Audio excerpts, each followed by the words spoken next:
الحمد لله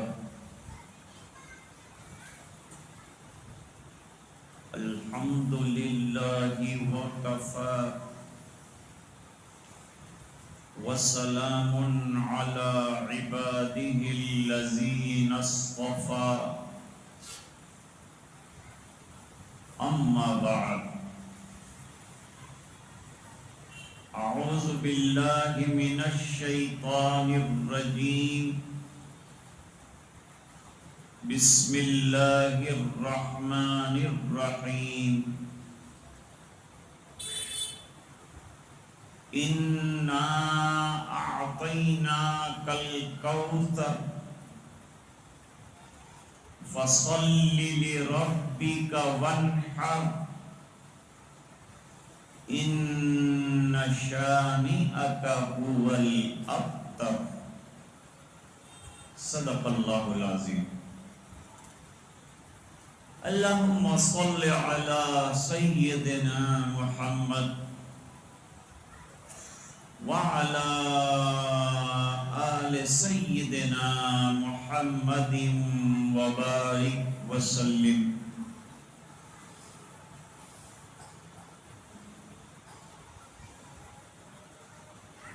قاضی نعیم صاحب نے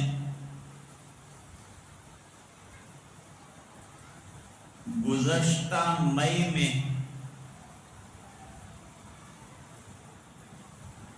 یہ مئی نہیں، اس سے پہلے والے سال کی مئی میں صابری مسجد کی جمعہ کے لیے تاریخ مانگی.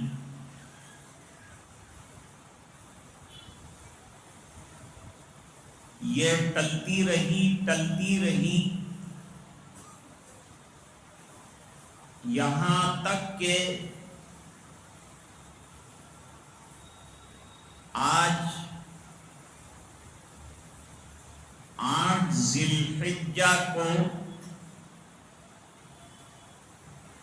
آپ کے یہاں حاضری اللہ کو منظور رہی.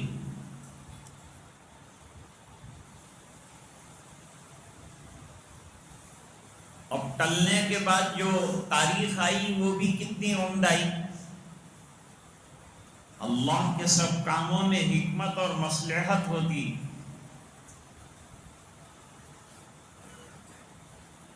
یہ دن بڑے مبارک چل رہے ہیں.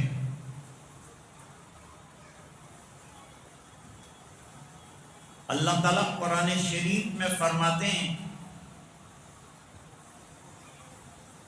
قسم کھا کر جو ان دنوں کی احترام اور عظمت پر دلالت کر، والشفع والوتر، جفت راتوں کی قسم اور طاق راتوں کی قسم.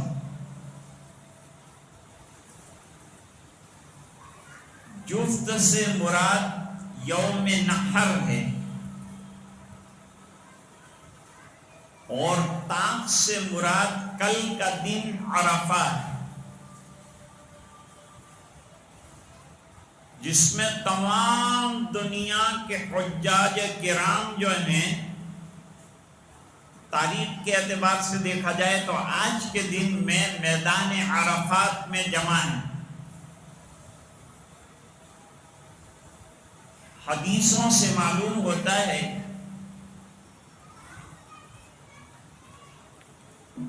کہ یہ دن مسلمانوں کی دعاؤں کے قبول ہونے کا اور بارگاہ ایزدی میں منظور ہونے کا دن ہے، اور جہنم سے آزادی کا دن ہے، اور جنت میں بے شمار داخلوں کا دن ہے، اور ایمان والوں کے انتہائی خوش ہونے کا دن ہے، اور شیطان کے انتہائی طور پر پریشان ہونے کا دن ہے. اس کی جتنی محنتیں ہیں اس پر مسلمان استغفار، گناہوں کی معافی کے ذریعے سے دھول ڈال دیتے ہیں. تو شیطان بھی اپنے سر پر دھول ڈالتا ہے آج کے دن میں کہ میری سب محنتیں رائیگان چلی گئیں، بیکار چلی گئیں. یہ دن اس لیے بھی مبارک ہیں کہ قربانی کے دن بھی یہی ہیں. یوم نحر کا دن قربانی کا دن، دوسرا دن قربانی کا دن ہے، اور تیسرا دن مغرب سے پہلے تک قربانی کا وقت ہے. ان 3 دنوں میں حضرت عائشہ رضی اللہ تعالیٰ عنہ فرماتی ہیں اللہ تعالیٰ کے نزدیک قربانی کرنے سے زیادہ کوئی عمل پسندیدہ نہیں.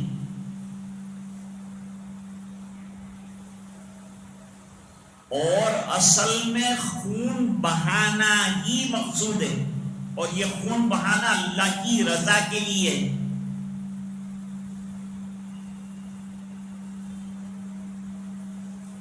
اللہ تعالیٰ فرماتے ہیں لَن يَنَالَ اللَّهَ لُحُومُهَا وَلَا دِمَاؤُهَا وَلَكِن يَنَالُهُ التَّقْوَى مِنكُمْ. تمہاری قربانیوں کا گوشت اور خون اور یہ تمام چیزیں اللہ تعالیٰ کو نہیں پہنچتی، اللہ کو تمہارا ادب اور تقوی پہنچتا ہے. تمہارے اندر قربانی کا اور اتباع کا جذبہ ہے کہ نہیں، یہ پہنچتا ہے. نماز کا مقصد بھی اللہ کا قرب حاصل کرنا ہے، خالی رکوع سجدے اٹھ بیٹھ کرنا نہیں.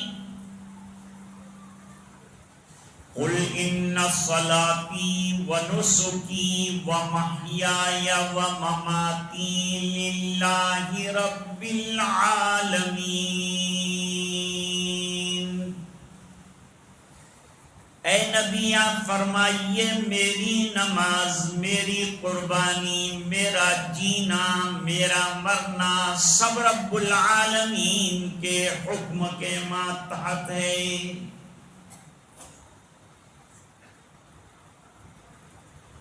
اب کوئی عقل مند بحث کرنے لگے کہ بھئی صدقہ دے دو، اتنا خون کیوں بہاتے ہو، خالی گوشت کھا کر کیا کرو گے.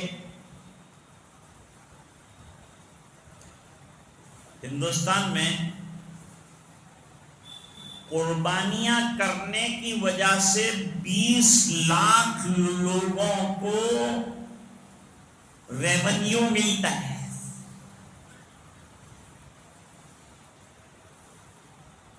اور کاروبار تقریباً 40,000 کروڑ روپے کا ہوتا ہے.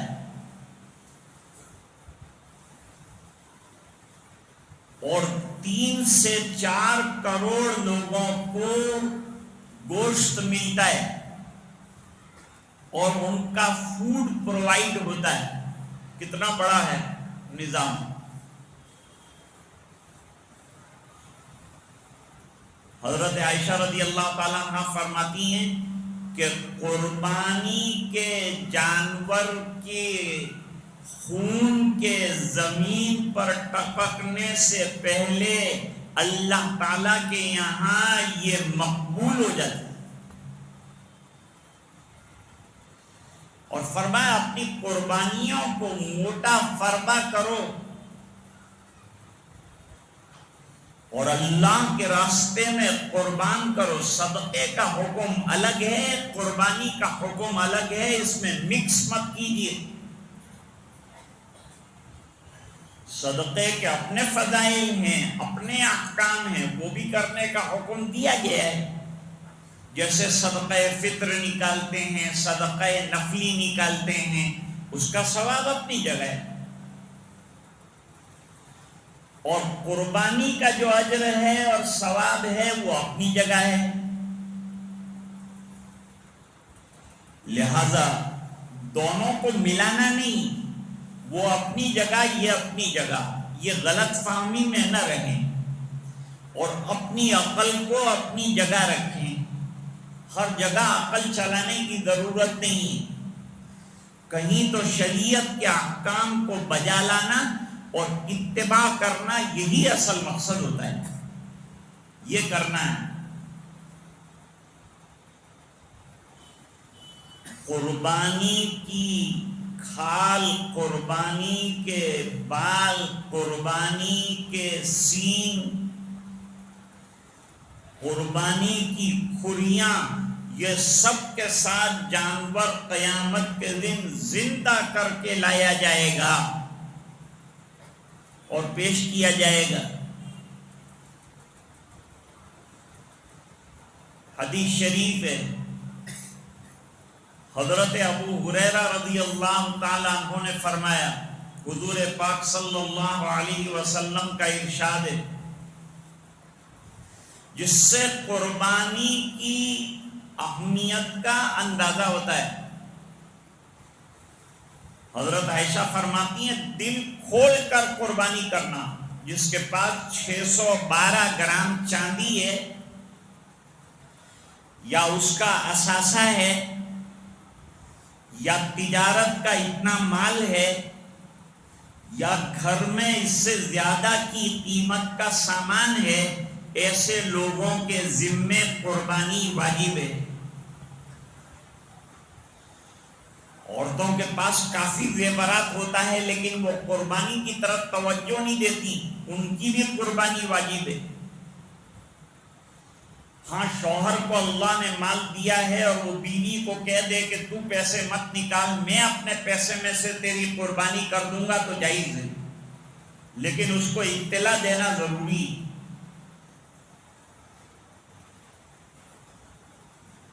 حضرت عائشہ فرماتی ہیں دل کھول کر اور خوشی سے قربانی کرو، دل محسوس کر قربانی مت کرو. جن حضرات کے ذمے قربانی ہے واجب اور وہ قربانی نہیں کرتے، حدیث شریف میں بڑی وعید آئی. ابو ہریرہ رضی اللہ تعالیٰ عنہ کی روایت ہے، حضور پاک صلی اللہ علیہ وسلم نے فرمایا، من وجد سعۃ،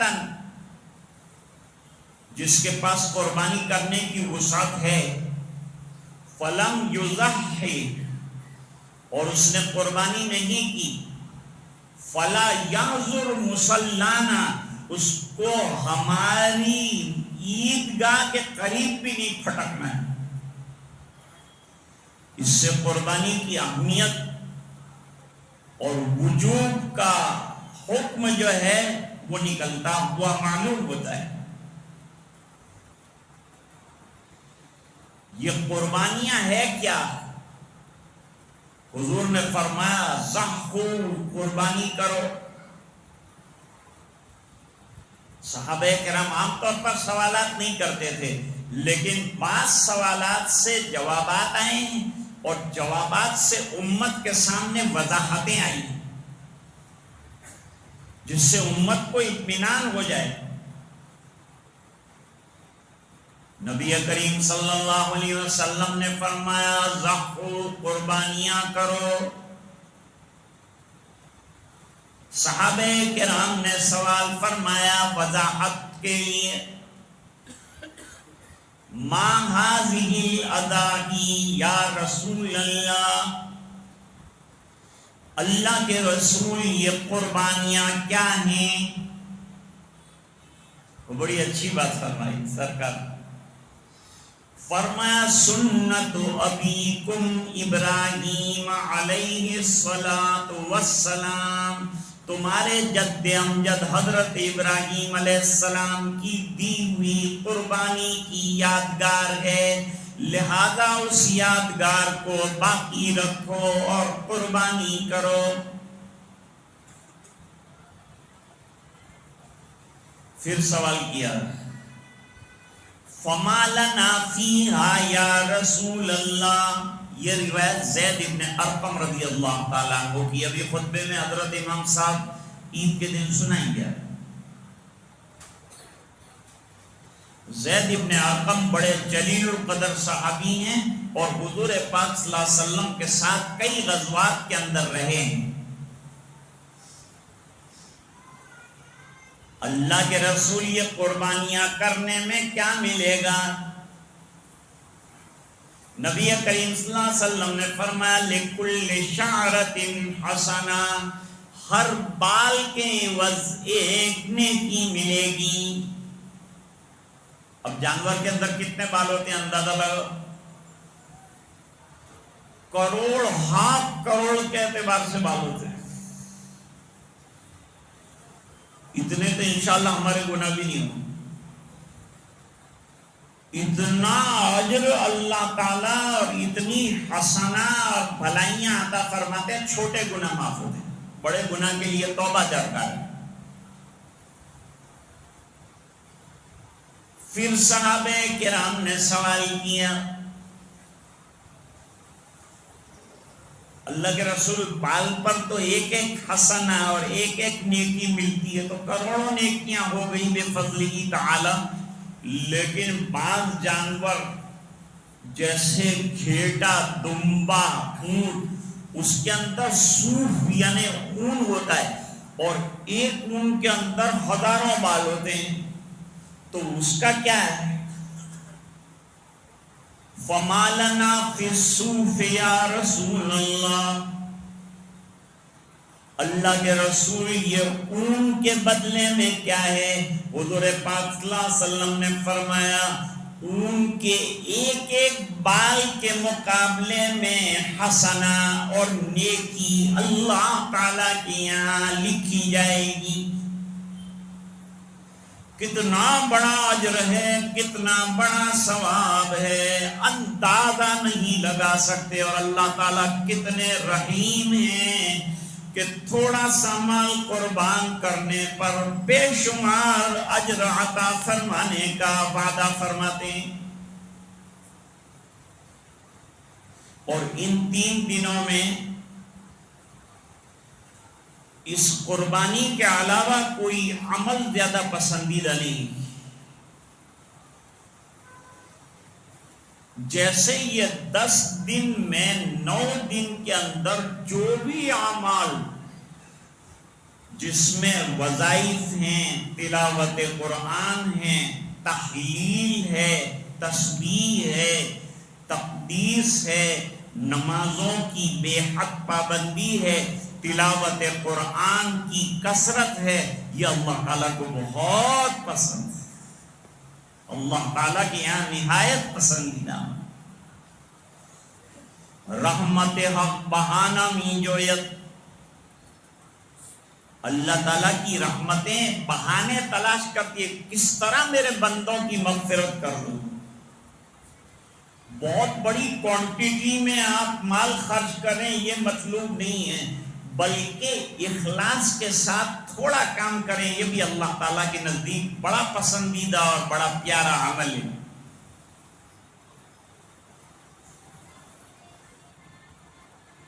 قربانی کے جانور کو فربا کرنا، موٹا کرنا، اور قربانی اپنے ہاتھ سے کرنا یا قربانی کرنے کے وقت وہاں کھڑے رہنا تاکہ ہمارے اندر بھی جذبہ قربانی پیدا ہو، یہ مستحب اور پسندیدہ ہے. یاد رہے کہ قربانی کوئی کھلی ہوئی جگہ میں جہاں لوگ آتے جاتے ہوں اور غیر بھی آتے جاتے ہوں اور دیکھتے ہوں ایسی جگہ نہ کریں، تاکہ گورنمنٹ کے اعتبار سے جو ریسٹرکشن ہے اس پر بھی عمل ہو جائے. اور ہمارا مقصد کسی کو دکھی کرنا اور کسی کے دل آزاری کرنا مقصد نہیں ہے. ہم تو اللہ کا حکم پورا کرنے کے لیے یہ عمل کر رہے ہیں، دل ہمارا بھی دکھتا ہے لیکن اللہ کے حکم کو پورا کرنا یہی مقصد ہے.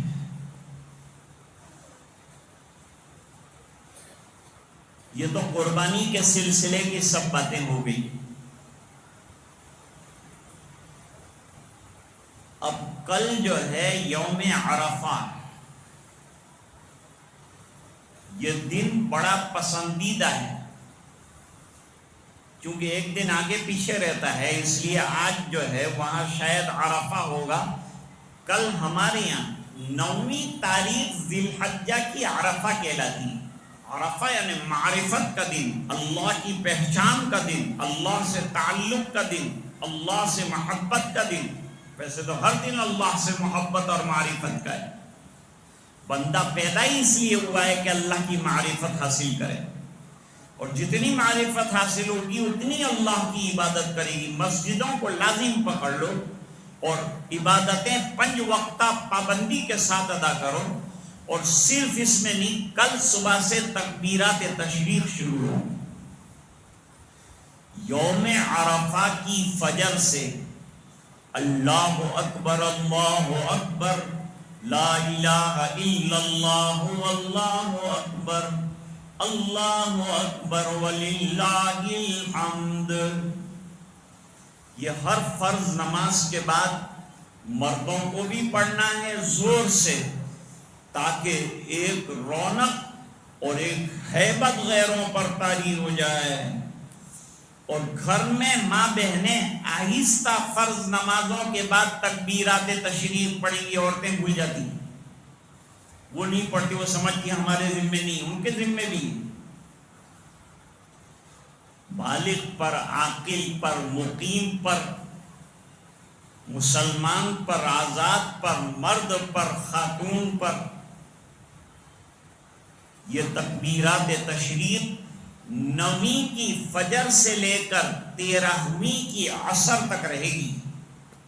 ہر فرض نماز کے بعد پڑھنا ہے. اور اگر نماز قضا ہو گئی ہماری تو ہماری نماز پڑھنے کے بعد ہمیں پڑھنا ہے. تو تکبیرات تشریق کل سے شروع ہو رہی ہیں، ان کو نہ چھوڑیں، نماز پابندی کے ساتھ بجا لائیں.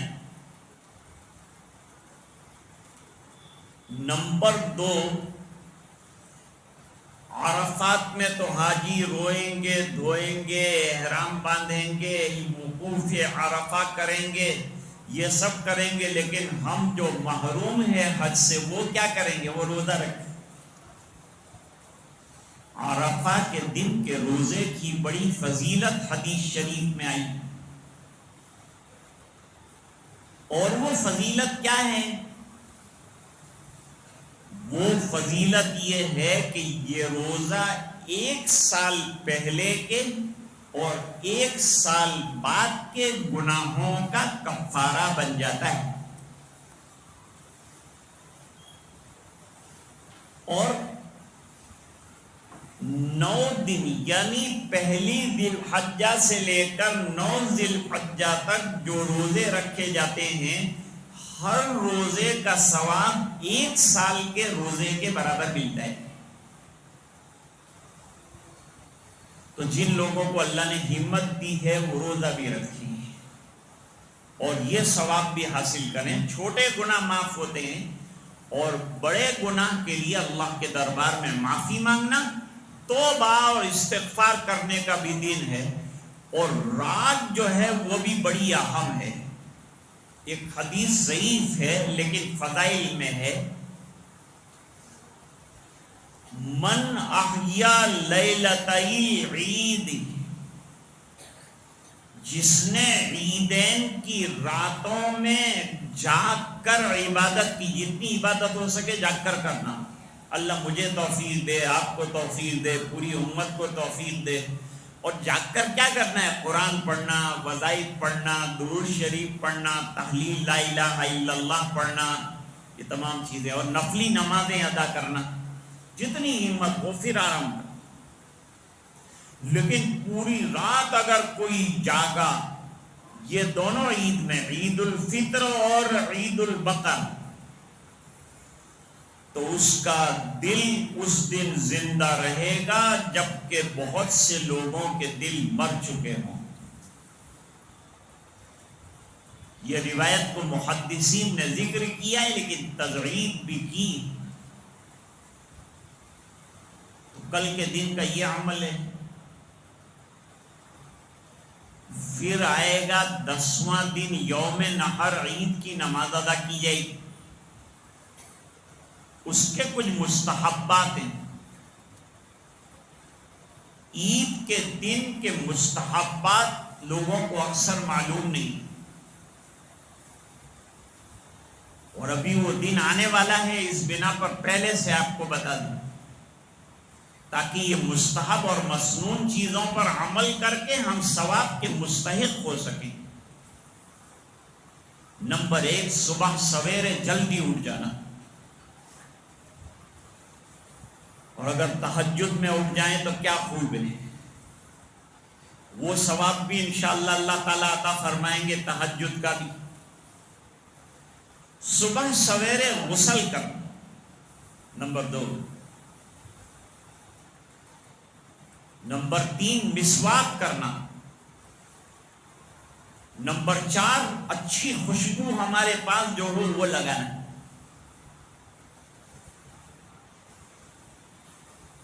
نمبر 5، اچھے اور عمدہ کپڑے ہمارے پاس جو کپڑوں میں سب سے عمدہ ہو وہ پہن کر نماز کے لیے جانا. عید کی نماز سے پہلے کچھ نہ کھانا، اور عید کی نماز کے بعد اگر قربانی کر رہے ہیں تو قربانی کے گوشت میں سے کھانا. عید کے لیے پیدل جانا، نماز عید کے لیے پیدل جانا، اور راستے میں جاتے ہوئے تکبیرات تشریق زور سے کہنا، اور ایک راستے سے جانا دوسرے راستے سے آنا. ایک راستے سے جائے گا تو ایک راستے والوں کے اوپر رعب آئے گا، پورا مجمع جائے گا، تکبیر تشریق پڑھ رہا ہوگا تو ایک ہیبت طاری ہوگی، اور یہ راستہ گواہ بن جائے گا کہ بھئی یہ بندہ اللہ کی عبادت کے لیے اور دوگانہ ادا کرنے کے لیے یہاں سے گزرا ہے. قیامت کے دن یہ گواہ بنے. اور واپسی میں راستہ بدل کر آنا کہ اگر دشمن نے کوئی چال چلی ہو، ہمارے لیے پلان بنایا تو راستہ بدل گیا تو اس کا پلان فیل ہو جائے گا، اور وہ راستہ بھی گواہ بن جائے گا، اور دوسرے راستوں والوں کے لیے بھی ہیبت کا سامان بن جائے گا. ہماری شوکت کا اظہار بھی تو کرنا چاہیے. جب دوسرے مذہب والے اپنی اپنی یاترائیں نکالتے ہیں، رتھیں نکالتے ہیں، فلاں نکالتے ہیں، ہم تو ایسا کچھ کرتے نہیں. ہم تو شرعی قانون کے اعتبار سے جو کرنا ہے اتنا ہی کرتے ہیں. اور قربانیوں میں بھی یہ یاد رکھیے کہ جو قانون ہم کو گورنمنٹ نے دیا ہے وہ گورنمنٹ کے قانون کو فالو کرتے ہوئے ہم کو قربانیاں کرنا ہے. ان 3 دنوں کے اندر راستے میں گندگی وغیرہ نہ ڈالنا، اس کو باندھ کر اور چھپا کر ڈالنا، گندگی راستوں پر نہ ہو اس کا خیال رکھنا. صفائی اسلام کا اہم عنصر ہے، لہذا صفائی کا بڑا خیال رکھنا. تکبیرات تشریق بھی ہو جائیں گی، قربانی بھی ہو جائے گی، پھر کیا؟ لوگ سمجھتے ہیں کہ اب فری، اب نماز بھی معاف، اب جو کرنا ہو کرو. نہیں، ایسا نہیں ہے. اللہ سے دعا کرو کہ اللہ یہ 10 دنوں میں تو نے پابندی عطا فرمائی، اور یہ 10 دنوں میں اتنے کام کروائے، مستحب کام بھی ہم نے اتنی پابندی سے کیا. مثلا بال نہ کاٹنا، حجامت نہ بنانا قربانی کرنے والوں کے لیے، اور ناخن نہ تراشنا، یہ سب ہم نے حاجیوں کی مشابہت کے اندر اتنا کر لیا. مستحب عمل ہے یہ، لیکن مستحب پر الحمدللہ ان دنوں میں مسلمان خوب عمل کرتے ہیں. تو بھائی سنتوں پر عمل کرنا اس سے زیادہ اہم ہے، اس پر کیوں زندگی پر عمل نہیں کرتے؟ اور فرض پر عمل کرنا اس سے زیادہ مؤکد ہے، اس پر کیوں عمل نہ کریں ہم؟ ہمیں ان تمام چیزوں کے اوپر برابر عمل کرنا ہے. مجھے حکم تھا حضرت قاضی صاحب کا کہ میں 25 تک بیان کروں، لیکن سامنے والی گھڑی اب 20 بتا رہی. ضروری جتنے مضامین ہیں وہ تمام، جس میں عید کے 10 مستحبات جو ہیں وہ بھی آپ کے سامنے میں نے ذکر کیے ہیں. کل کیا کرنا ہے وہ بھی بتایا ہے. قربانی کس طرح کی جائے اور کیا ذمہ داریاں ہیں، اور قربانی کی کیا فضیلت ہے اور کیا اہمیت ہے، وہ تمام بھی حقائق آپ کے سامنے ذکر کیے ہیں. اللہ تعالی ہمارے کہنے سننے کو قبول فرمائے اور ہمیں عافیت کے ساتھ پورے ملک کے اندر کوئی ناگوار واقعہ نہ گزرے، اور وہ جانور جو ریسٹرکٹیڈ ہیں گورنمنٹ کی طرف سے ان کو انگلی بھی نہ لگائیں، ہاتھ بھی نہ لگائیں۔ ہمارے پاس آپشن موجود ہیں، وہ جانوروں کی قربانیاں کریں اور کھلم کھلا نہ کریں بلکہ چھپا کر کریں تاکہ کسی کی نظر نہ پڑے۔ اپنے بند باڑوں میں، اپنے بند ایریوں میں، اپنے بند سرکلوں کے اندر یہ قربانیاں اچھی طرح سے انجام دی جائے، جذبہ ہمارے اندر خلوص کا ہو، صرف گوشت کھانے کھلانے کا نہ ہو، اللہ کی رضا کا ہو۔ امید ہے کہ اللہ تعالی ہم سے راضی ہوں گے۔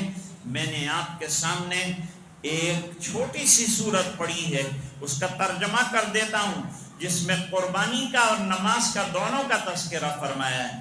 اللہ فرماتے ہیں ہم نے اے نبی آپ کو کوثر عطا کی، حوض کوثر دی ہے، خیر کثیر دیا ہے آپ کو، بس آپ کو جب اتنی بڑی نعمتیں ہم نے دی ہیں تو نماز پڑھیے اللہ کے لیے، فصلی لربک، نماز اللہ کے لیے پڑھنا ہے، قربانی اللہ کے لیے کرنا ہے، فصلی لربک، بس قربانی، بس نماز پڑھیے، پہلے نماز ہوگی عید کے دن، اس کے بعد قربانی ہوگی۔ ہر شہر کے اندر پہلے عید کی نماز ادا کی جائے گی، اس کے بعد قربانی کی جائے گی۔ اگر عید کی نماز سے پہلے قربانی کر دی تو دوبارہ قربانی کرنی پڑے گی۔ فرمایا فصلی لربک، پہلے عید کا دوگانا 6 زائد تکبیروں کے ساتھ اللہ کا شکر ادا کرتے ہوئے ادا کر لیجئے، ہر اس کے بعد قربانی کیجئے۔ اے نبی آپ کا دشمن بے نام و نشان ہو جانے والا ہے، دنیا محنت کر لے ہم نے مٹانے کی لیکن نہیں مٹا سکے گی۔ اللہ تعالیٰ دین کو اور دین پر چلنے والوں کو ہمیشہ باقی رکھیں گے اور آباد رکھیں گے۔ وآخر دعوانا ان الحمد للہ رب العالمین۔